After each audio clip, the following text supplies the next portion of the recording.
Hi, and welcome to Mermaid Mode. This is episode 5. Today we're going to talk to Ola. Ola is originally from Poland and she's currently living in Tarifa, Spain. She's a kitesurfing instructor in the school together with her partner called High Spirits.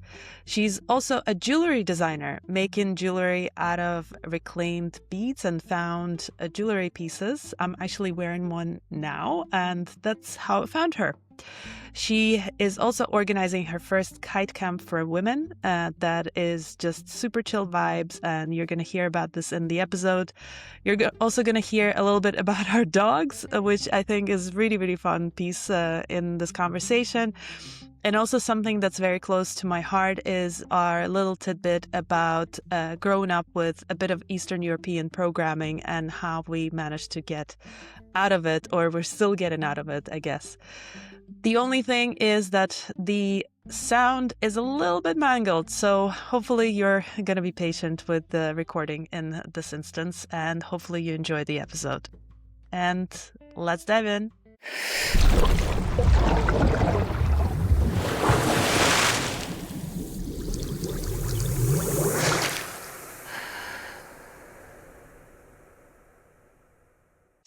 Ola, welcome to Mermaid Mode. Hello, Sasha. Nice to be here. I'm really excited for our meeting today. It's really awesome to have you. I've been looking through your socials and through your media, and I actually really like your vibe, and I really like what you're doing. But I was thinking that maybe you can introduce yourself and tell everybody who you are and what it is that you're doing, actually. So my name is Ola. I'm currently based in Tarifa, Spain. Tarifa is known as a capital of wind of Europe, so it's like a kind of a mecca for kite surfers, which you should know if you are kiting, right? And I came to Tarifa 8 years ago. Mm, I was already kitesurf instructor back then, so I was traveling the world and teaching kitesurfing. And then I came here, I fell in love, and then I stayed. This is the romantic story. I love to share it with you. um, so my basic job, let's call it like this, when people ask me what I'm doing, I am a kitesurf instructor. With my boyfriend, we are running kite school here in Tarifa, which is called High Spirits Kitesurf. It's already 7 years, I guess, quite long. Um, and yeah, this was like a dream coming true. But at one point, I realized that I'm losing my creative side. So last year, I started Ocean Pilgrims, which is where I'm doing jewellery from vintage beads. So I'm like buying old unloved necklaces, and then I'm turning them into something like amulets that are supposed to remind us our connection with ocean and just be like this talismans or adventurers. And yeah, and now I have a new project as well. Mm, so with my friend here in Tarifa, we are starting to do the kite retreat with yoga and sound healing for girls mostly at the moment, exclusively for girls, which I'm really excited about because I always had this feeling of getting a little bit closer with the female community of kiting and surfing, and obviously being an instructor and running a school, you not always have time to know people very good. It's always like this, hello, yes, here we are having a lesson, and then there is another client, and it's really difficult to exit this loop of another client. So I'm really excited of building like a little bit closer connection with other ocean lovers. Okay, and that's a new project for you. You've started it recently, or? Yes, the camps actually we are starting just right now. So now in May, this will be the first edition, end of May. So yeah, I'm a little bit scared, a little bit excited, and I'm really happy about it. But out of my comfort zone another time. That's so interesting because the way you promote it is actually something that caught my eye, and it's really close to my soul as well, where um, you talk about this point of not um, like rebranding yourself, not becoming a new me, or doing something out of ordinary, but just enjoying the moment and taking the time for yourself and kind of grounding yourself as well, because I feel it's such a needed thing in kite surfing. I think you have more of a surfing vibe because in my mind, kind of kite surfing is mostly, go big or land this trick and do all this awesome stuff. And I feel like you're doing the opposite of that, which is very refreshing. Oh, thank you. That's lovely that you noticed it. Because you're right. It's not easy at the end if you are not competitive person, or I don't have any ambitions in sport, like in terms to be a world champion or whatever, to compete or to win something. uh, that's not the moment in my life, or not, actually never was, but now it's even uh, I don't need it neither, right? Not in only that I don't want it, but as well I don't need it. But it took me years to realize that um, you can actually enjoy water sports without being the best, and without um, pushing yourself super hard, and without jumping highest, and without having your ooh, and saying, yeah, today I jumped 25 meters or whatever. Um, Especially, I think, when you are surrounded by the people who are kiting on the high level, it can be very intimidating in one moment. That everybody's pushing their limits and say, yes, send it harder, we all hear it. But at the end, it's not about this, for me, at least. It's more about like adventuring. I love to do a downwinder, and like from one beach to another, and go a little bit out of the shore. You change the perspective, you maybe see some fish. uh, that's it. That's the beauty of it, huh? The joy, and as well the adrenaline of being out in the water, but not of pushing your limits, or I don't know, being like super good and performing amazing. For sure. And it comes across from how you're communicating it as well. Oh, is that your dog? Yes, I locked the door just that he's not barking. Not sure if we can go ahead. He's holding it in. Mine is just sleeping on the back there. I don't know if you see it. It's just over here. Ah, yes, there he is. I Oh, see oh. him. Deep sleep. It's quite. Yeah, exactly. Does your dog have a kite name as well, or? No, no, his name is Palanco. It's like a really weird Spanish word. The people are laughing at us that we are guiris, like this expensive people from abroad living in Spain and choosing the stupid Spanish name. That's it. Oh, it's so cute, but it's very close to Podanco, right? Like that's the mix of the Yeah, dogs that yeah, yeah, are yeah, in exactly. Spain, right? He's a mix of a tackle and Podenco, exactly. That's the connection. Mm. Mine is a street dog from Greece, so it's kind of similar vibe, but Yeah. different country. Yeah, we found him on the field, and he was as well very bad, and was looking for love and for family. So it's lovely to be able to Hmm. help them when we have visibility. Do you take him to the beach as well? Is he hanging out with you on the beach when you kite? Yeah, at the beginning, he used to, he loved it.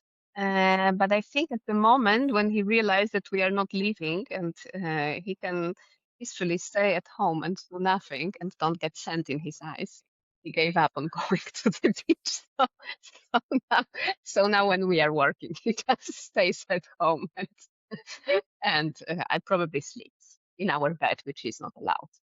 But yeah. It's I think every kite surfer's dream is probably to get a dog and be Zara or Jasmine and take the dogs on the beach and have them run after you. But I feel you because mine, and her name is Rayleigh, so she is a kite dog, but she's not allowed on the beach. Also, the sad part is that in Denmark, you're not allowed to have dogs off leash anywhere.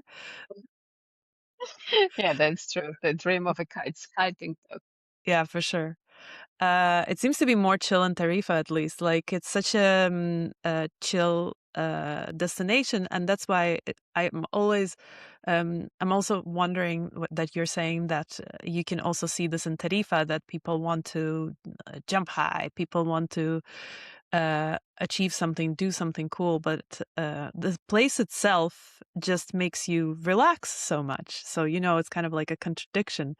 Or does it depend on the spot that you go to in Tarifa? Is that just one spot where everybody's doing these massive tricks, or there's multiple Mm. beaches? Yeah, so there is the super famous spot, which is called Balneario. So if you see mostly the footage from professional kite surfers, the super high jumps. This is mostly on Balneario because of the placement of the wind, which when the Levante comes in, which is a east wind, and this is the strong one, and then it comes in over there really clean and strong, and then it hits the rocks. So it creates like an extra lift, and then as well the wave is coming the way that you can use it as a kicker, so all of this really creates this special setting of a balneario. Um, but obviously, this is not a spot for adventuring, right? Not for a normal kiting because it's like it's a 50 meters long stripe of the beach, because that's the place where the Levante is hitting clean. Then the buildings are starting, so rest of the beach is the wind shadow of the buildings of the town.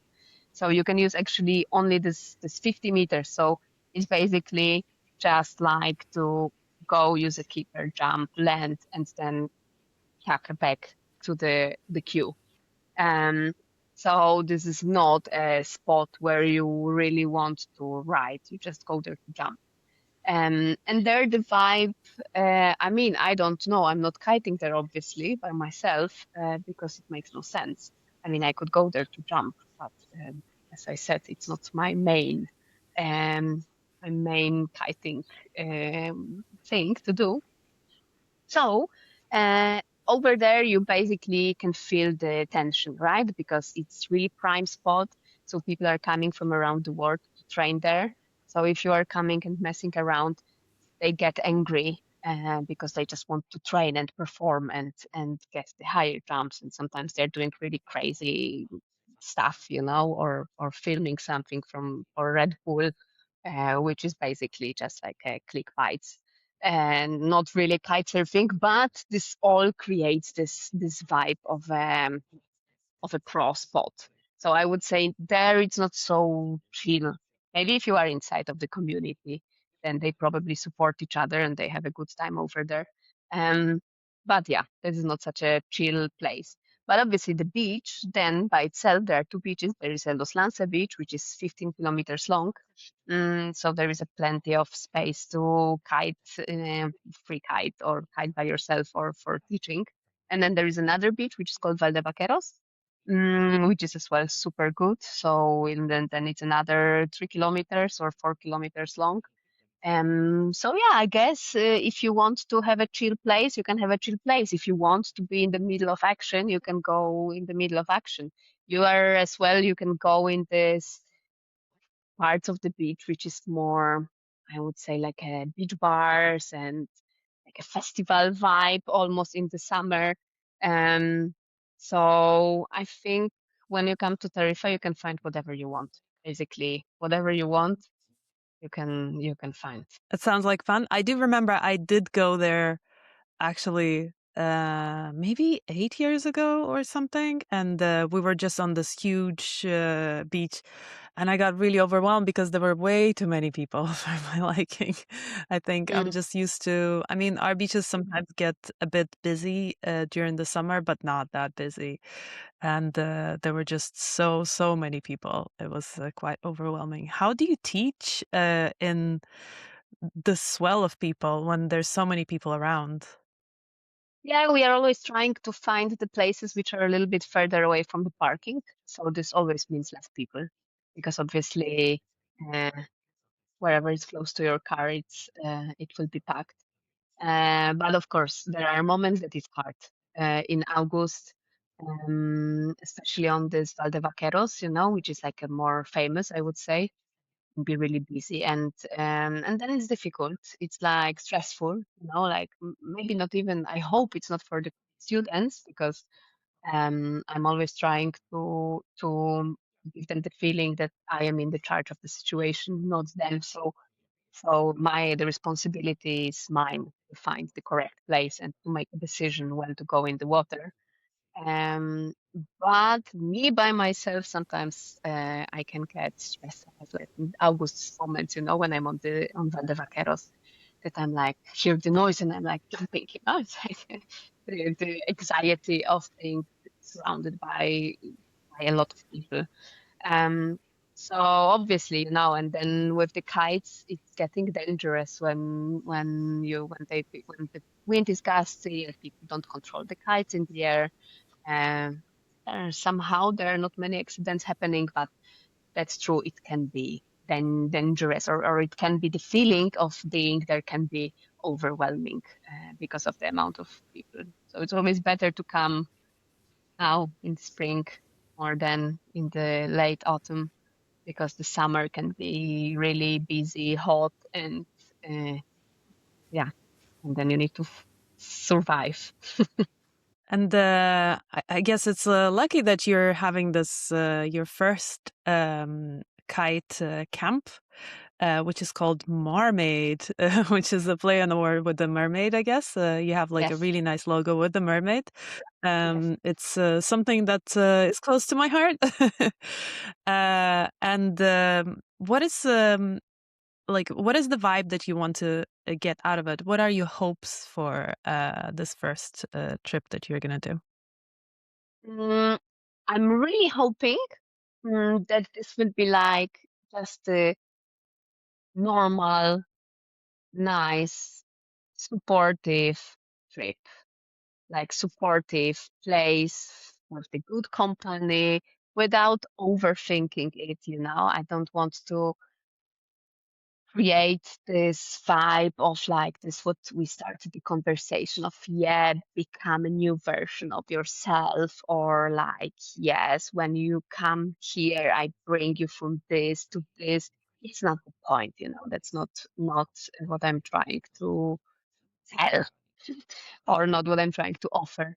um I just wish that I can encourage girls to kite as well in a little bit more difficult conditions, right? In the deep water, or not on the lagoon, um, just that they can believe in themselves a little bit more now, because I learned in Poland on Hell Peninsula, and we have in this beautiful spot. It's flat and shallow. It's like a massive bay, and you can almost everywhere stand. So my beginnings were I was mostly focused not to go on the deep water, because I was like super scared of losing my board. So first, I didn't know how to body drag properly upwind for my board, because there was not really possibility to practice it as the water was shallow. And then everybody around was saying like, just don't go on the deep water, So it's not about blaming the thought or not blaming the people, but all of the situation created this thing in my head that I was just afraid of the deep water. And I remember when I was thinking back then, it's okay, Ola. Don't stress. You don't need to kite on the deep water. You will just go to Poland. You will just maybe go to Egypt. There probably are some spots with the shallow water, and you just don't need to go in the deep water.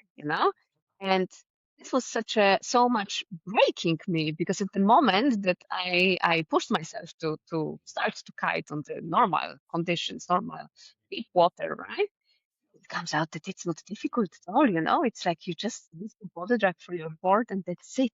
That's it. There's nothing there. And at the end, the ocean is deep or the sea is deep. It's not necessary to stand while doing a water sport. And I just hope to give people this feeling that kite surfing, it doesn't need to be about like, be careful on this, you know, but just don't go on the deep water. Don't lose your board, you know?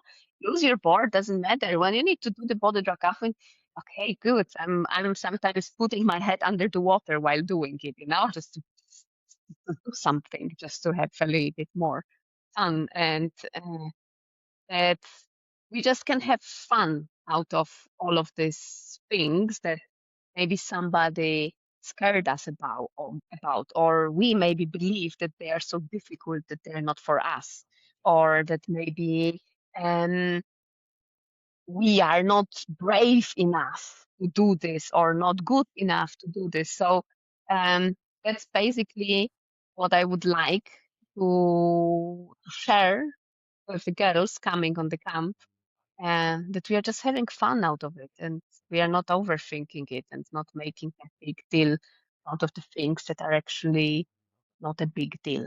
You need to get comfortable with being uncomfortable sometimes. I Exactly. think that's one of the points. I think I talked about exactly the same point with Natalie from Big Blue Boards, which is an episode that's coming out tomorrow. We're recording this on Thursday, um, where you really have to experience all the different conditions. And as you say, not just kite surf just in the flat water in Egypt, because then you're going to be used to warm, flat water. And it's obviously a really, really nice way to kite surf. But it's so great to also have just a crappy session and gusty wind and in big chop just to prepare for it, because the next time you're going to have it, you're going to be so comfortable, you're not going to care. And then you're also going to have a really good time, I guess. And in general, it just prepares you for any type of change of conditions, because conditions sometimes can change really quickly.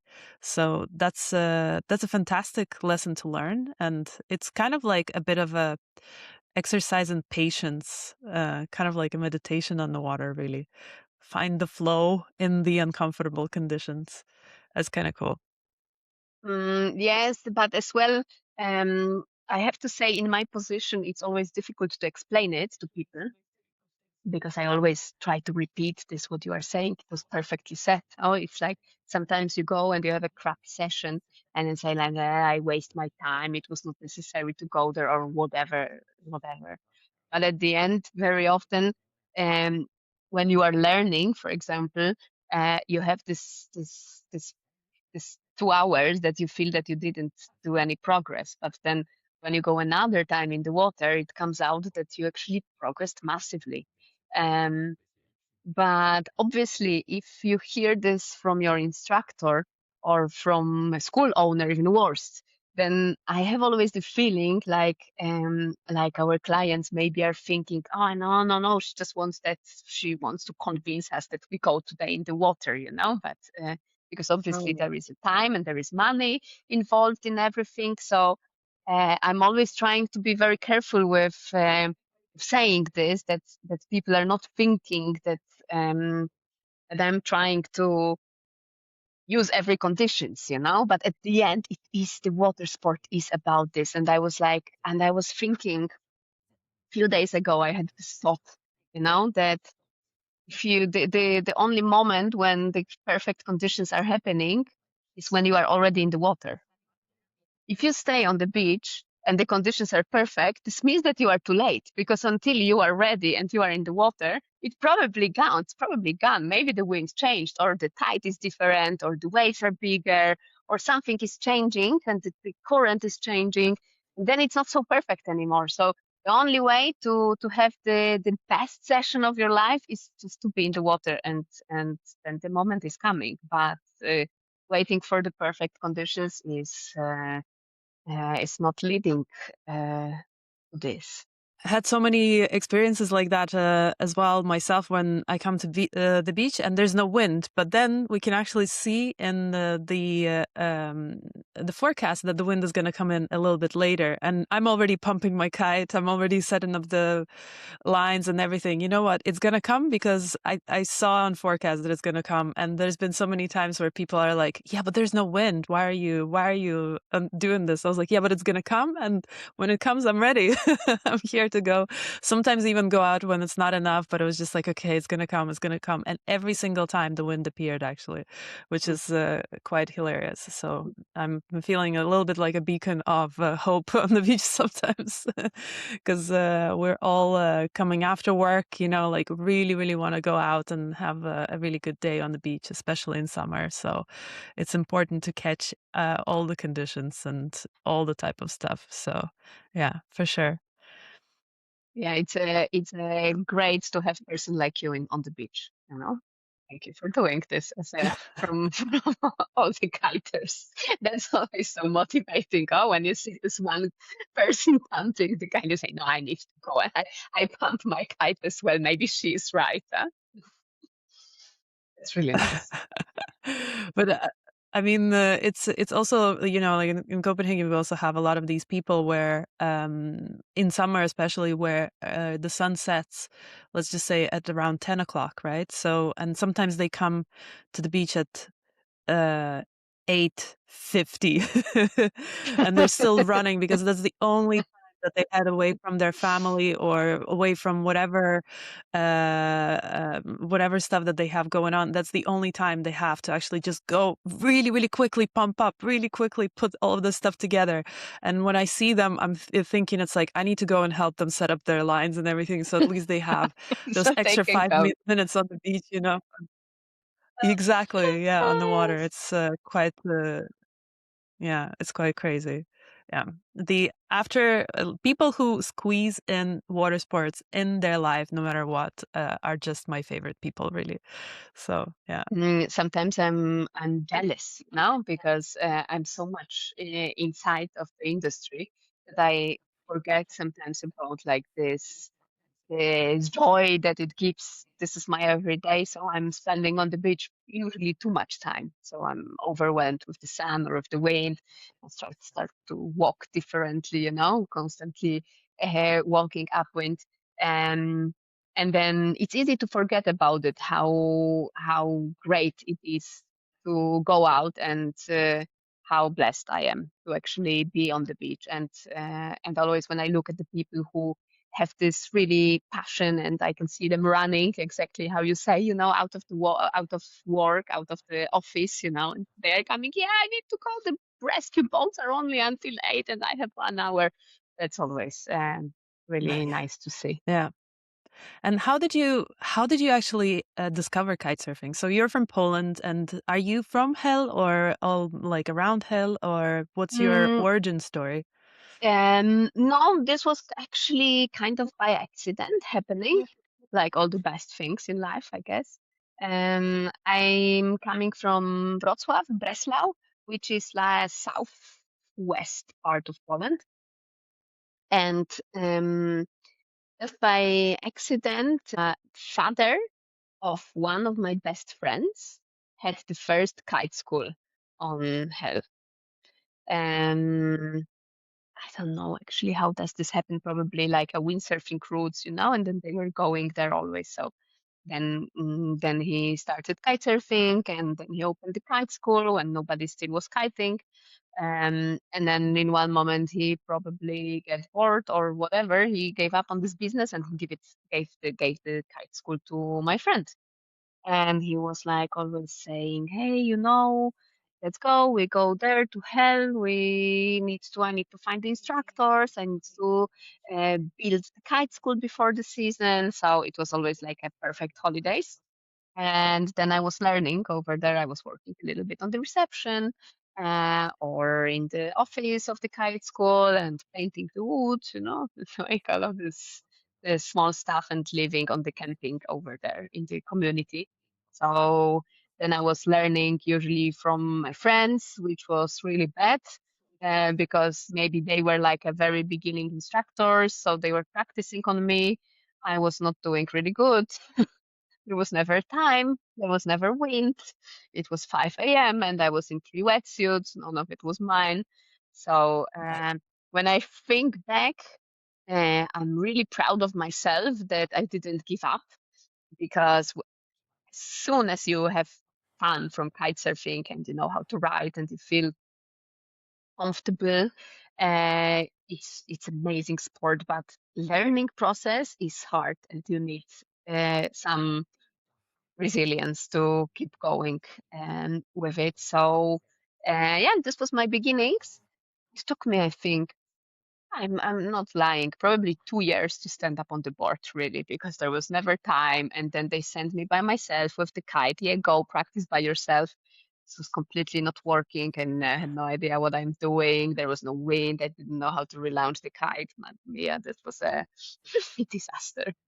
But yeah, like this, it had started. And then I was studying, and I was doing it as my summer job. And then when I finished my studies, I was studying law. When I finished my studies, I was thinking, oh no, now the all the good part of my life is over, and now I need to start being adult person and going to the office and starting my career. And I was like really frightened, you know. I was like really feeling inside of me this like, oh no, this is the end of my life, you know. But so I said, like, okay, relax, Ola. You are still young. Let's make 1 year break traveling and see how the life is going. So then I left. I was in Sri Lanka for 1 year. Then I was in Vietnam teaching over there. And then I came to Tarifa. It was as well kind of it was a trip with my like a client's friends who wanted me to be there with them and do the like a supervision and being a beach girl for them. Yeah, and then I stayed. So that's how my life kept going without being the adult that I imagined myself that I need to become. And wow, like you were studying law. Where did this passion come from? And how, don't you think you want to do that as a job at some point? Mm, I think it was like a reasonable choice. I guess I had not, um, maybe I was not open-minded enough to imagine myself having a job that I really like. I don't know, maybe it's like some of a programming that was done. So I was thinking, okay, I'm doing good at school. I have a good grades. I am I'm good in learning. I can do this. So let's not waste the potential and let's find the studies that will give me the secure future. Mm, and I believed in it, you know. It was like idealistic idea as well of studying the law and all the bringing a peace on the world. I mean, maybe not so idealistic, but there was some idea behind it that it can be fun.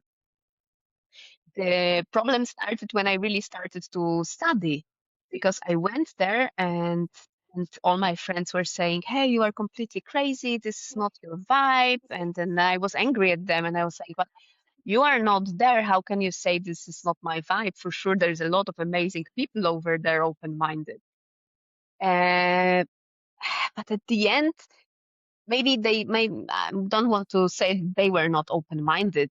That's not the correct way of looking at it. But they were just really passionate about the law, and I was not. So I felt that really strange because I just really didn't fit in. Um, and I'm kind of good with people, so I'm usually managing my way to fit in, but there I couldn't. And it was really new for me, you know, and I was like, wow, I cannot how what I'm doing here.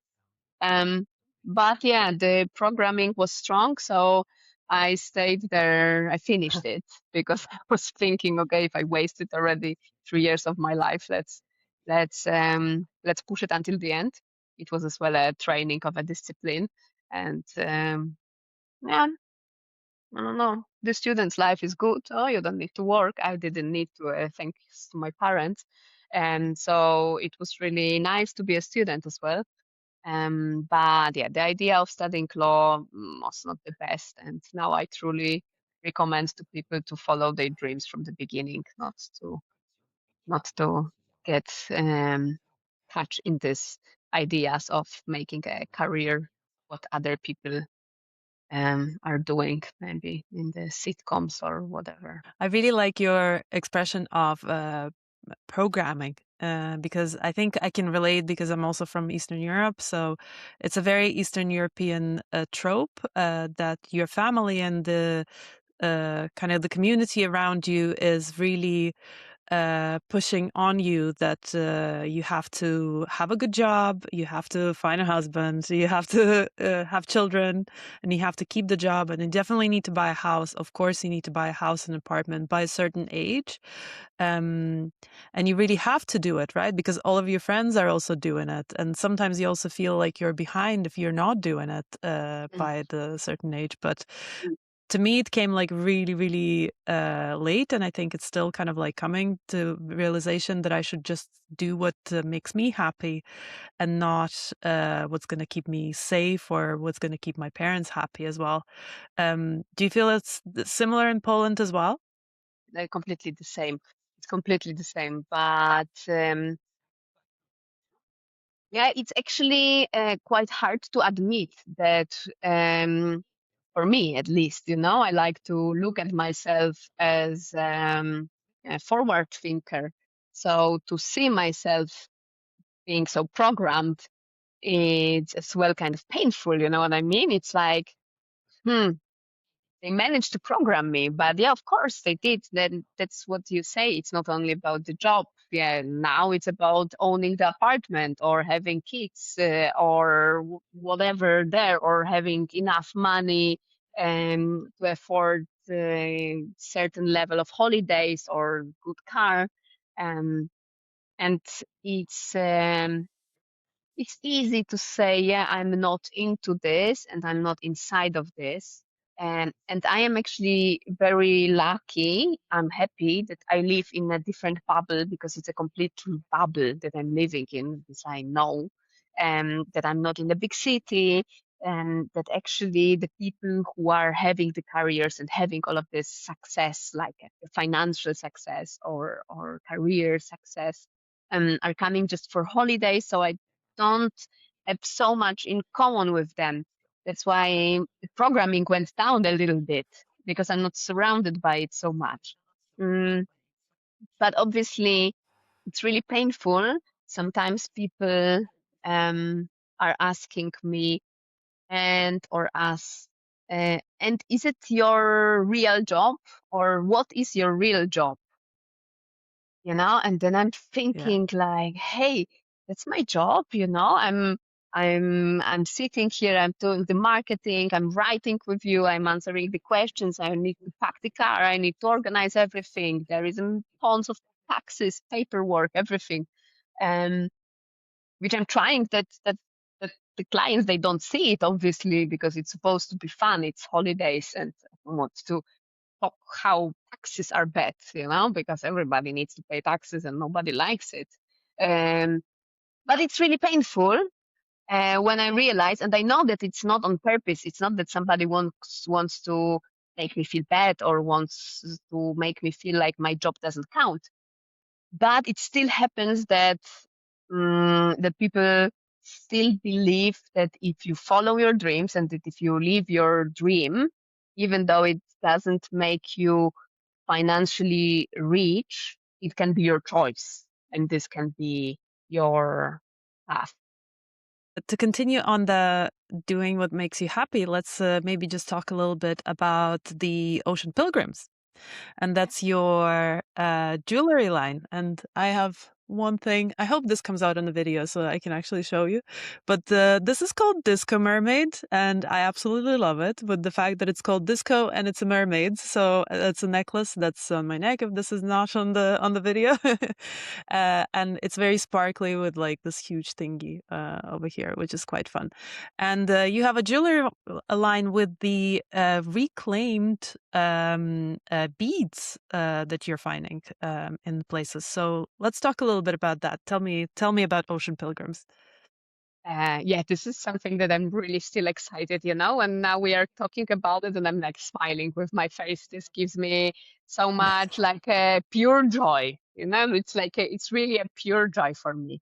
Um, so I think it's coming from my love um of like saving old stuff. Um, I really, I really love old things. I like old furniture and I like vintage clothes.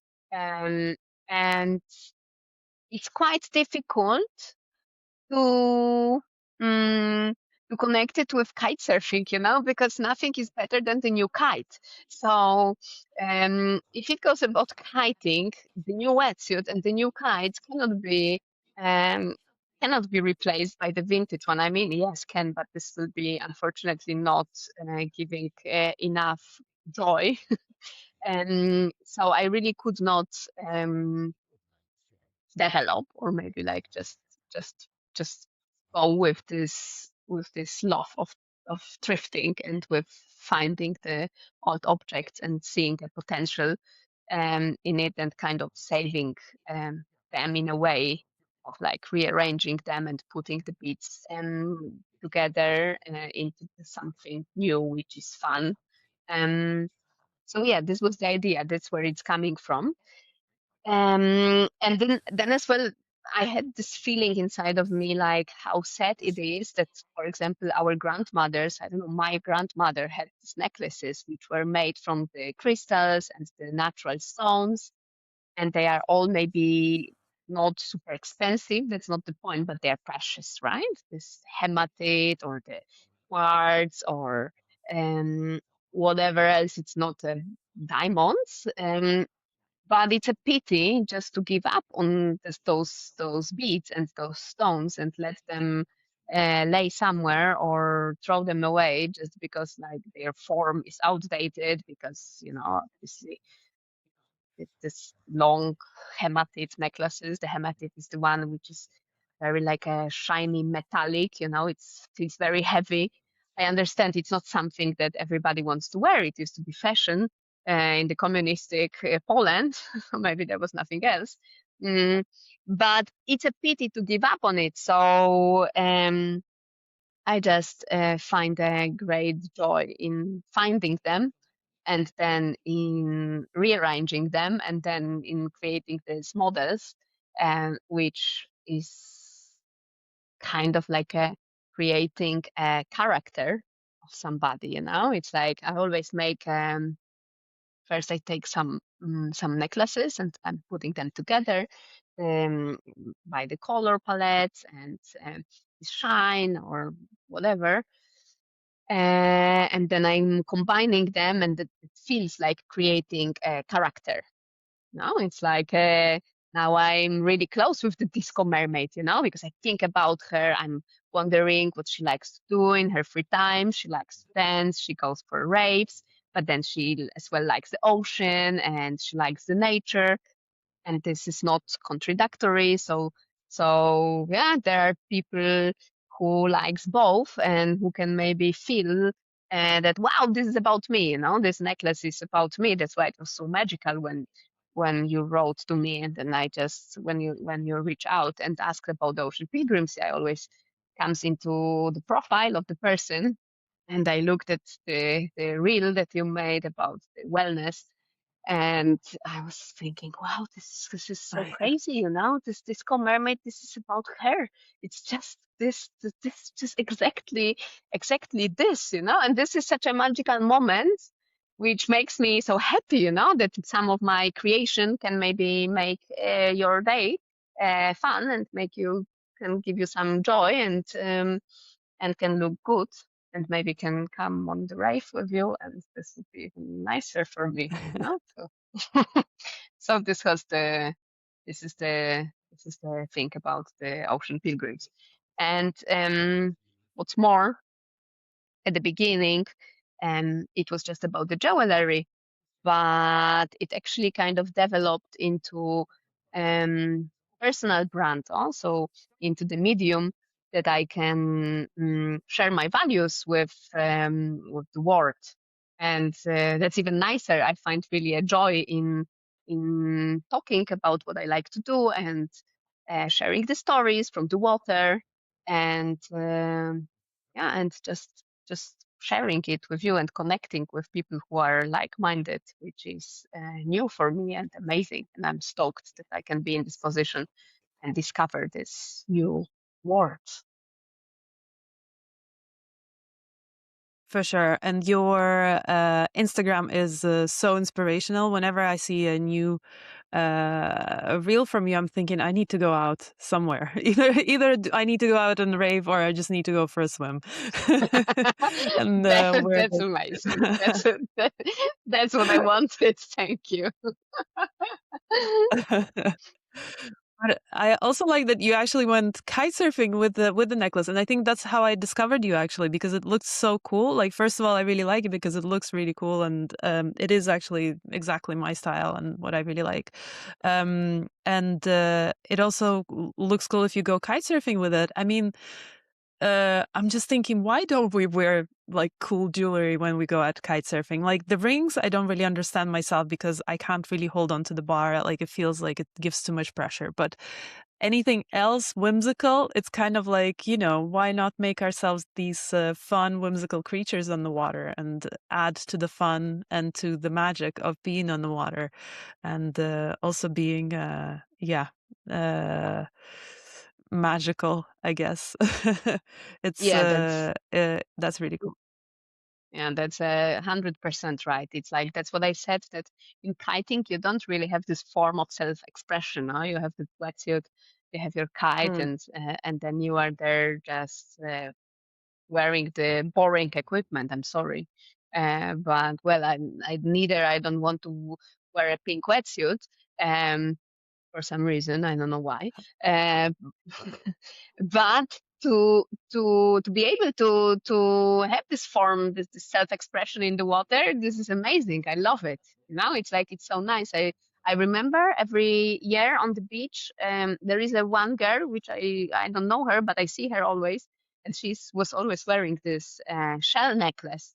And and I remember, you see, I remember her. I don't know who is she. I don't know her name, but I remember her because of this necklace and how cool it looked. And I was thinking like, wow, this is so nice. She's just like being there, proudly being a girl. We don't need to giving up of being a woman, and like just liking all of this beautiful, magical, or just pretty things while we are doing our water sports. For sure. And I think the shell necklace is such a not a stereotype. I think stereotype is kind of has a negative connotation, but it's such a staple, I guess, on every surfer girl's body when we go out. I actually, funnily enough, I just got one on Vinted as well, and mostly I got it for myself when I go to the office, just so I kind of remember who I truly am. I'm an office mermaid, but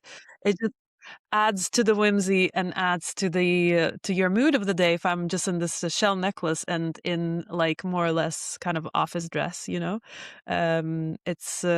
just adds something extra to your day and to your being and to your feeling in the environment that you're on. um, but I also really, really like the fact that it's reclaimed and recycled, and that you find these pieces. Where do you find the stuff? You said that you buy them. Like, where do you buy the beads from? So obviously I love Vinted, so I'm a lot of them I'm buying on Vinted, but it's not so much fun because at the end you just scroll. I mean, I am guilty scrolling probably too much, but the real fun come when I'm going on the flea markets, on the secondhand market. So there is one here close to us, in Chiclana, for example, which is a little bit closer to Cadiz from Tarifa. And it's a lovely one, because it's very, to say it, um, those are not people who are sellers. They don't have their stands. It's like just old stuff, everything trash, trash, trash, a lot of trash. But between of this trash, you can find so much treasures, and all Mm. of this combination of this things completely not connected to each other. Here you have a piece of metal, here you have a stone, there you have some old, some toy, then you have some leather jacket, and all of this combination, all of these things, it's really magical for me. I really like it, and in all of these things that they are telling the story on, that they have something to tell. Maybe they are living longer than us. Maybe they are here longer than us. They probably had some other owners, and I'm always wondering who was wearing it before. Maybe it was a gift, for example, from somebody to somebody. All of this energy that they are carrying, it's amazing. I love it. And then as well, obviously, it gives so much pleasure to find between all of this trash, to find something what has value for you, and again to save it, to give it a new life. Um, that yeah that's one of my favorite things. And this year, my mom was here visiting me in Spain for 2 months. So I was flying to Poland, and we were driving down with her car and her dog, and we spent 3 days in Germany, and then we made like a massive round around all of the flea markets and around all of the old second-hand markets, and it was so much fun. And it's like this mission, and we had it together, so my mom was involved as well, helping me to find the necklaces, and then you need to talk with the people who are selling them.